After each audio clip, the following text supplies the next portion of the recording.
இது இன்றைய மன்னா, இன்றைய மன்னா, இது இன்றைய மன்னா, இன்றைய மன்னா, தன்னா அன்பாழ்வின் மன்னா.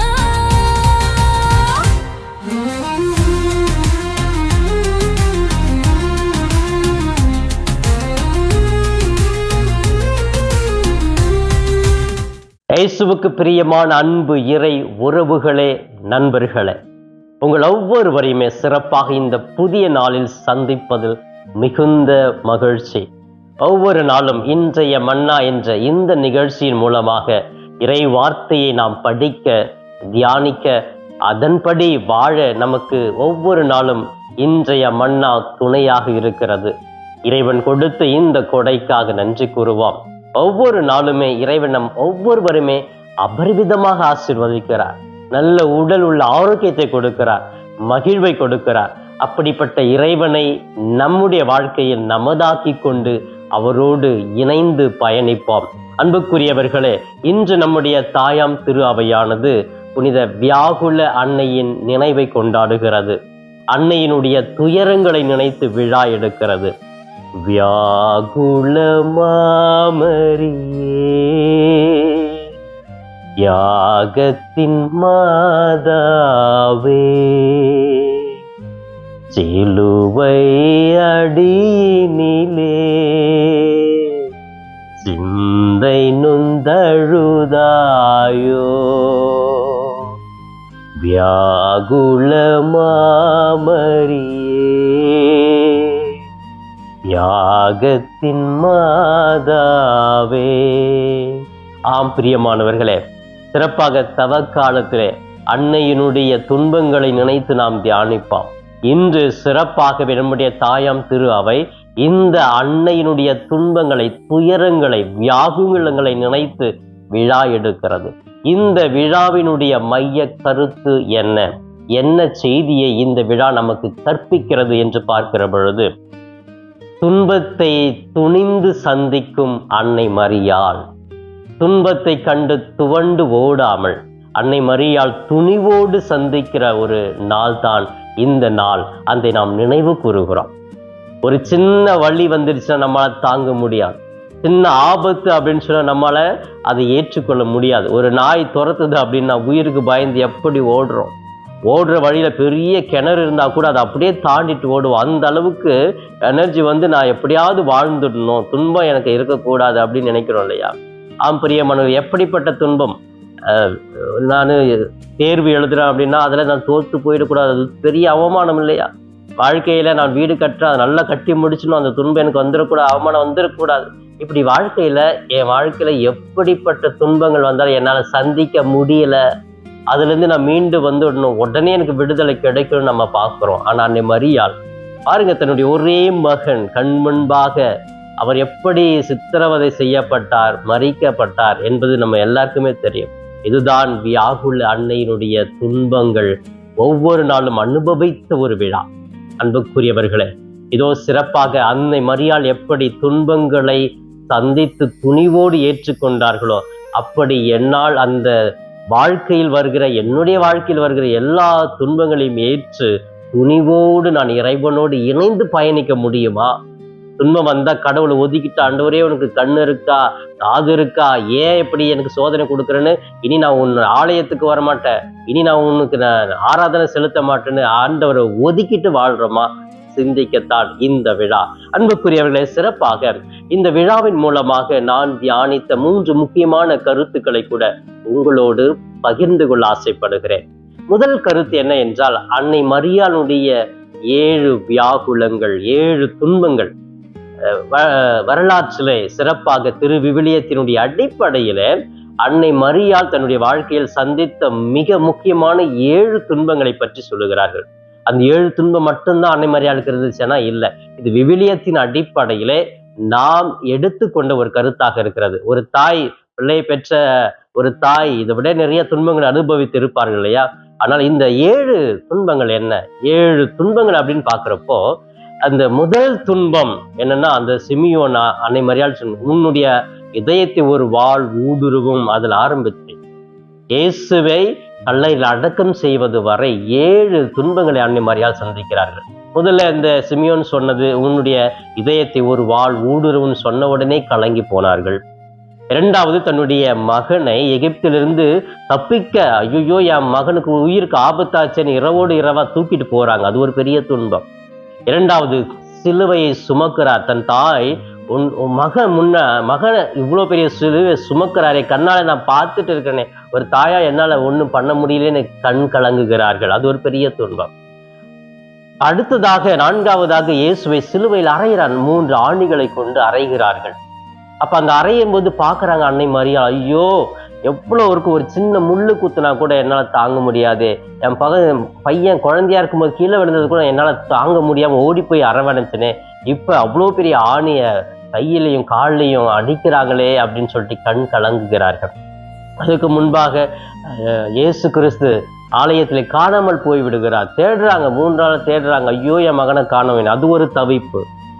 மீண்டுமாக நான் வருகிற பொழுது இயேசுவை சிலுவையிலிருந்து இறக்கி மடியில கிடத்துகிறார்கள். அப்ப ஒரு தாய் உயிரோடு இருக்கிறாங்க, நான் பெத்த சின்ன வயசுலயே இறந்துட்டானே, அவனை ஏன் மடியில வச்சிருக்கிறேன்னு ஒரு தாய் எவ்வளவு வேதனைப்பட்டு இருப்பாங்க.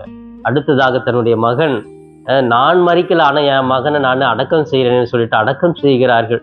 இதெல்லாம் 7 வியாகுலங்கள், 7 பெரிய துன்பங்கள். ஒரு தாய்மை நிலையிலிருந்து அன்னை மரியாள் இயேசுவை சந்தித்தார்கள். ஆம் பிரியமானவர்களே, இது சாதாரண துன்பம் அல்ல. ஒரு தாய், நம்ம குடும்பத்தில் பாருங்க, மகனுக்கு ஏதாவது ஒரு அடிபட்டுடுச்சு, யாராவது குழந்தை அடிச்சுட்டாங்கன்னா தாய் எப்படி துடிச்சு போய் அடுத்தவங்களை போய் சண்டை போடுறாங்க, திட்டுறாங்க, எப்படி பரிதபிச்சு போய் அந்த குழந்தைய தூக்கிட்டு உடனே போய் காப்பாற்றணும்னு நினைக்கிறாங்க, மருத்துவமனை கூட்டிட்டு போறாங்க இல்லையா. இன்னைக்கு அப்படிப்பட்ட ஒரு தாய்மை குணம் இந்த இடத்துல பாருங்க, அவ்வளவு துன்பங்களை தாங்கி கொண்டு எதற்காக என்றால் இந்த மானிடம் மீட்கப்பட வேண்டும். கடவுள் எனக்கு கொடுத்த குழந்தை, அதை கடவுளே உயர்த்துவார், கடவுளே தாங்கிக் கொள்ளுவார் என்று கடவுள் மீது நம்பிக்கை வைத்து, நீ பார்த்துக்குங்க கடவுளை, நீங்க பார்த்துக்குங்க கடவுள்னு சொல்லிட்டு கடவுள்கிட்ட ஒப்பு கொடுத்துட்டு அமைதியாவே இருக்கிறாங்க. இதுதான் அந்த அன்னை மரியாள் சந்தித்த 7 வியாகுலங்கள். இந்த 7 வியாகுலங்கள், 7 துன்பங்கள் சாதாரண துன்பங்கள் அல்ல. எந்த தாயும் இதுவரை அனுபவிக்காத ஒரு துன்பமாகத்தான் இருக்கிறது. அன்புக்குரியவர்களே, இதை நாம் உள்வாங்கிக் கொண்டு இந்த 7 வியாகுலங்களை தன்னுடைய வாழ்க்கையில சந்தித்திருக்கிறார்கள் அப்படின்னு சொன்னா அந்த துணிவு என்று நாம் சொல்லலாம். இரண்டாவதாக அன்னை மரியாளுடைய ஆழ்ந்த அசைக்க முடியாத நம்பிக்கை. இவ்வளவு துன்பங்களை சந்தித்தால் கூட அன்னை மரியாள் வாழ்க்கையில நம்பிக்கை குறைந்து போகவில்லை. என் பையனுக்கு உடம்பு சரியில்லை, நிறைய பேர் நான் கோயிலில் கூட பார்ப்பேன், தூக்கிட்டு வருவாங்க, 2 நாளாக காய்ச்சல், இரவுல தூங்கலை, தூக்கத்துலேருந்து எந்திரிச்சு கத்துறான், அழுகிறான், தொடர்ந்து காய்ச்சலாகவே இருக்குது அப்படின்னு கலங்கி வருவாங்க. ஒரு சில தாய்கள்லாம் வேண்டுவாங்க. அப்படி வேண்டிட்டு, ஐயோ நான் 2 வாரமாக வந்தேனே, ஒன்றுமே நடக்கலை, நான் வேற எங்கேயாவது தூக்கிட்டு போகிறேன், போய் மந்திரிச்சா சரியாயிடும், கையில் கயிறு கட்டினா சரியாயிடும், தாயத்தை கட்டினா சரியாயிடும் சொல்லிட்டு ஓடிடுவாங்க. அப்போ அந்த நம்பிக்கை குறைகிறது. ஒரு பிள்ளைக்கு தன்னுடைய மகனுக்கோ மகளுக்கோ சின்ன ஒரு வியாதி வந்தா கூட ஆண்டவர் மேல் நம்பிக்கை இல்லாம நம்ம போயிடுறோம். ஆனா அன்னை மரியாள், கடவுள் அழைத்தார், கடவுள் எனக்கு இந்த வாக்கை கொடுத்திருக்கிறார், எனவே நான் எதுக்கும் பதட்டம் பட மாட்டேன், என்னுடைய துன்பங்களை நானே தாங்கிக் கொள்வேன், நம்பிக்கையோடு இருப்பேன், கடவுள் அவரை வழி நடத்துவார், கடவுள் அவருக்கு மீட்பை கொடுப்பார் என்று இறுதி வரை எவ்வளவு துன்பம் வந்தா கூட அன்னை மரியாள் அப்படியே அந்த நம்பிக்கையிலே இருக்கிறாங்க பாருங்க. அப்படிப்பட்ட நம்பிக்கை அன்னை மரியாளுக்கு அதிகமாக இருந்தது. இந்த விழாவை நமக்கு நினைவுபடுத்துகிறது. இந்த துன்பங்களை எல்லாம் தாங்கி கொண்டும் கடவுள் மீது நம்பிக்கையோடு இருந்தார்கள். நம்முடைய வாழ்க்கையில துன்பங்கள், துயரங்கள், வியாதி, வறுமை வந்தா என்ன செய்யறோம்? உடனே அந்த நம்பிக்கை குறைஞ்சிருது இல்லையா? அந்த நேரத்துல கூட நான் கடவுள் மீது நம்பிக்கை வைப்பேன் அப்படின்னு சொல்லி வாழ்கிறவர்களுக்கு கடவுள் துணையாக இருப்பார் என்று அன்னை மரியாள் வாழ்க்கையின் மூலமாக நாம் கற்றுக்கொள்ளுகிறோம். மூன்றாவதாக இந்த திருவிழாவின் மூலமாக நான் தியானித்த 3வது கருத்து, துன்பங்களில் துணை நிற்கும் அன்னை மரியாள். நம்முடைய வாழ்க்கையில துன்பம் இருந்தால் நம்மோடு துணை இருக்கிறார்கள். அதாவது பாருங்க, வேளாங்கண்ணில அன்னை எங்கெல்லாம் காட்சி கொடுக்கிறார்கள், லூர்து நகர்ல, பாத்திமா நகர்ல காட்சி கொடுத்த இடங்களில் எல்லாமே இந்த துன்பத்துல இருக்கிறவங்க, வியாதியில இருக்கிறவங்க, வேதனையில இருக்கிறவங்க, அவங்களுக்கு தான் காட்சி கொடுத்து அவங்கள தான் அன்னை மரியாள் ஆண்டவர்கிட்ட ஒப்பு கொடுத்து எல்லா விடுதலையும் கொடுக்குறாங்க. இன்னைக்கு வேளாங்கண்ணிக்கு போறாங்க அப்படின்னு சொன்னா ஒரு சிலர் இடத்தை சுத்தி பார்க்க போவாங்க. ஆனா 90% பார்த்தீங்கன்னா அந்த வியாதியில, கஷ்டத்துல, துன்பத்துல இருக்கிறவங்க தான். நான் கூட எங்க ஆலயத்துக்கு நிறைய பேர் இந்த நாட்கள்ல வந்துட்டு இருக்கிறாங்க. அப்ப அவங்க எல்லாமே அன்னை மரியாளுக்கு மாலை போட்டு வர்றப்போ என்ன நினைக்கிறாங்க, ஐயோ ஏன் துன்பம் பயங்கரமான துன்பமா இருக்குது, மாலை போட்டுட்டு நான் போனேன்னா அன்னை மரியாள் நிச்சயமா அந்த துன்பத்திலிருந்து எனக்கு விடுதலை கொடுப்பாங்க, இந்த துன்பத்திலிருந்து இந்த கஷ்டத்திலிருந்து எனக்கு ஒரு மீட்பை கொடுப்பாங்கன்னு ஒரு நம்பிக்கையோட அன்னை மரியாளை நாடி செல்லுகிறார்கள். அப்படித்தான் அன்னை மரியாள் கூட யாரும் துன்பப்படக்கூடாது, யாரும் வேதனைப்பட. ஏன்னா அந்த துன்பத்தின் வலியினுடைய வேதனை எனக்கு தெரியும், நான் அனுபவிச்சிருக்கிறேன். அதனால என்னுடைய பிள்ளைகள் யாருமே இந்த துன்பத்தை அனுபவிக்க கூடாது என்றுதான் அன்னை மரியாள் எல்லா துன்பத்தில் இருப்பவர்களுக்காக பரிந்து பேசி அவர்களுக்கு விடுதலையை இயேசுவினிடத்திலிருந்து பெற்றுக் கொடுக்கிறார்கள். எனவே நான் துன்பத்திலே இருக்கிறேன் என்றால் என்னோடு துணையாக அன்னை மரியாள் இருக்கிறார்கள். அந்த துன்பத்தை இயேசுவிடம் கொண்டு செல்லுகிறார்கள். அந்த துன்பத்திலிருந்து எனக்கு விடுதலை கொடுக்கிறார்கள். என்னுடைய கஷ்டங்கள், என்னுடைய வேதனைகள், என்னுடைய அவமானங்கள், என்னுடைய வலி, வியாதி எல்லாம் அன்னை மரியாளுக்கு தெரியும். ஏனென்றால் அந்த வேதனை அனுபவித்தவர்கள். அப்படிப்பட்ட வேதனையில் நான் இருக்கிற பொழுது ஒருபோதும் அன்னை மரியாள் என்னை விட்டு ஒதுங்கி சென்று விட மாட்டார்கள். நான் அவரை நாடி செல்லுகிற பொழுது அந்த துன்பங்களை, துயரங்களை அன்னை மரியாள் என்னிடத்திலிருந்து எடுத்து போடுவார்கள் என்ற ஒரு நம்பிக்கை அனைவருக்குமே இருப்பது என்றால் இவர்கள் துன்பத்தில் துணையாகவே இருக்கிறார்கள். இதைத்தான் இன்றைய நற்செய்தி சிறப்பாக யோவான் நற்செய்தி 19ஆம் அதிகாரம் 25 27 முடிய பகுதியில் படிக்கிறோம். ஆண்டவர் இயேசு அழகாகவே சொல்லுகிறார், சீடர்களை பார்த்து, இதோ உன்னுடைய மகன், இதோ உம்முடைய தாய் அப்படின்னு சொல்லிட்டு போனார் இல்லையா?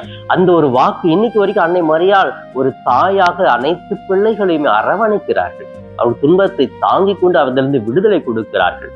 ஆம் பிரியமானவர்களே, வியாகுல அன்னையினுடைய விழாவை நினைவு கூர்ந்து கொண்டாடுகிற நாம் நம்முடைய வாழ்க்கையில் வருகிற வியாகுலங்களை, துன்பங்களை கண்டு துவண்டு விடாமல் அன்னை மரியாளை போன்று துணிச்சலோடு துன்பங்களை எதிர்கொண்டு வாழ, கடவுள் மீது நம்பிக்கையோடு வாழ சிறப்பாக இந்த நாளிலே நாம் ஜெபிப்போம். இப்பொழுது கண்களை மூடி ஜெபிக்கலாமே.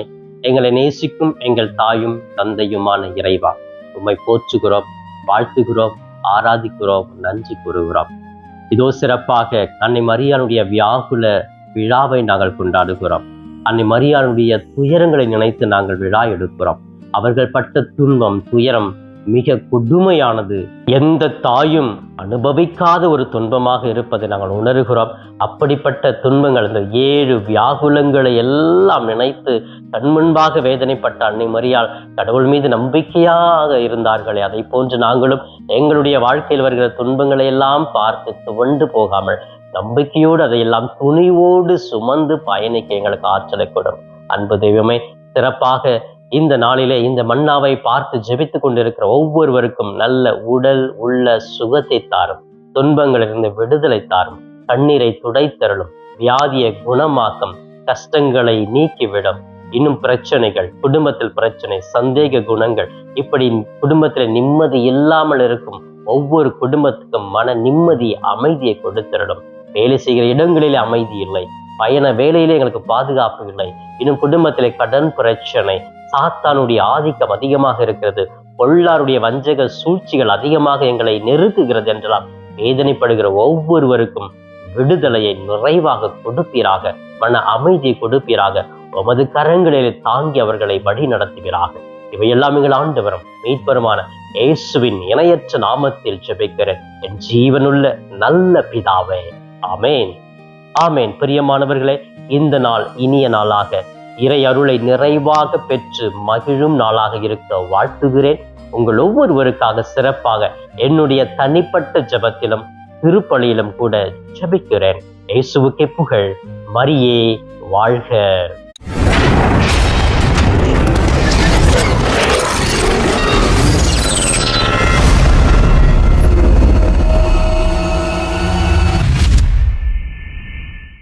நண்பர்களே, இந்த காணொளியின் மூலமாக உங்களை சந்திப்பதில் மிகுந்த மகிழ்ச்சி. இந்த காணொளியை முழுமையாக பார்த்த உங்களை வாழ்த்துகிறேன். தொடர்ந்து ஃபாதர் தாஸ் கேப் யூடியூப் சேனலை பாருங்கள், ஜெபியுங்கள், இறைவன் மீது இருக்கிற நம்பிக்கையை ஆழப்படுத்துங்கள். உங்களுக்காக தொடர்ந்து ஜெபிக்கிறேன். இறை ஆசிர் என்றும் உங்களோடு இருக்கட்டும். இறைவனுடைய அமைதி உங்கள் உள்ளத்திலே குடிகொள்ளட்டும். உங்களுடைய குடும்பம் சமாதானத்தோடு வாழட்டும். நீங்கள் எடுக்கிற ஒவ்வொரு முயற்சிகளும் ஆசீர்வதிக்கப்பட நான் தொடர்ந்து ஜெபிக்கிறேன். தொடர்ந்து இந்த சேனல் ஃபாதர் தாஸ் கேப் யூடியூப் சேனலை சப்ஸ்கிரைப் செய்துவிட்டு தொடர்ந்து வருகிற ஒவ்வொரு காணொளியும் பார்த்து இந்த யூடியூப் சேனலை தாங்கும்படி உங்களை பாசத்தோடு கேட்டுக்கொள்கிறேன். நன்றி.